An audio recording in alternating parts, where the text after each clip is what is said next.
하나님에 대한 말씀 암송 기도와 암송 찬양. 신명기 19장 5절 말씀. 가령 사람이 그 이웃과 함께 벌목하러 살림에 들어가서 손에 도끼를 들고 벌목하려고 찍을 때에 도끼가 자루에서 빠져 그의 이웃을 맞춰 그를 죽게 함과 같은 것이라. 이런 사람은 그 성읍 중 하나로 도피하여 생명을 보존할 것이니라. 가령 사람이 그 이웃과 함께 벌목하러 삼림에 들어가서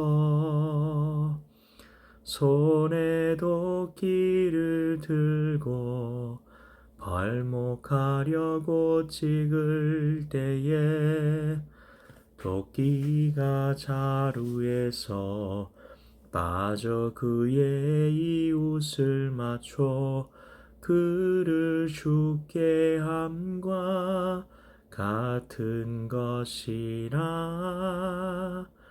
이런 사람은 그 성읍 중 하나로 도피하여 생명을 보존할 것이니라. 생명을 보존할 것이니라. 말씀 기도입니다. 하나님 아버지, 도피성이 뭐길래 계속해서 신명기에서는 강조를 하고 있는 것인가요? 왜 살인한 사람을 두둔해 주시는 것인가요? 하나님께서는 아무리 고의가 없어도 그렇지 그 가족들의 입장은 생각하지 않는 것 같이 보이는 행동을 명하고 계십니다. 고의가 없었어도 살인했으면 대가를 치르는 것이 그 가족들에 대한 당연한 일이 아닌가 싶고 이것이 공의라고 생각합니다. 우리는 그렇게 공의의 기준을 자신의 감정적 울분에 두는 경우가 많습니다. 사회적으로, 문화적으로, 전통적인 기준들에 따라 사람들이 생각하는 공의의 기준도 변합니다. 예전엔 손가락질을 당했을 일들인 간음, 낙태 등에 대한 태도도 변했습니다. 우리는 공의에 대해 변하는 세상의 잣대가 아니라 하나님의 잣대에 의해 판단해야 한다는 것입니다. 하나님께서는 누구나 실수할 수 있고 그런 사고가 날 수 있기 때문에 의도적인 범죄가 아닌 것에 대해서는 내가 보호해 주겠다고 약속하시는 것입니다. 그러나 그 효력은 도피성 안에서만 유지되었습니다.